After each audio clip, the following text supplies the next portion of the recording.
Agar men mani miyam borku, anavi yerni to'xtatinglar, men tushib qolaman deydi-ku, shu darajaga keldi-da. 3 oylik kursga boradi-da, bundoq qarangda, men boshqacha bo'laman. 3 oylik kursga boradi-da.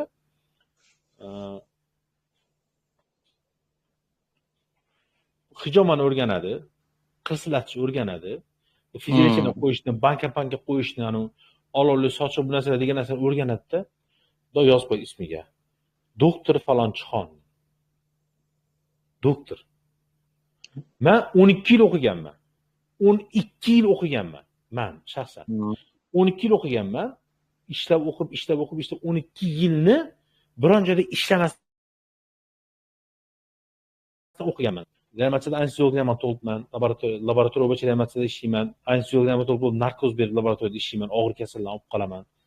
Bo'limda-da narkoz ham beramiz, reanimatsiya ham qilamiz o'layotgan kasallarni. Gematologiyada ishlayman, nevrologiyada ishlayman, kasallarni qarayman. Lekin meni miyamda doim bosim turadi. Mana shu bemorga foyda qilmasam ham zulm qilmaydigan bosim bilan turaman-da.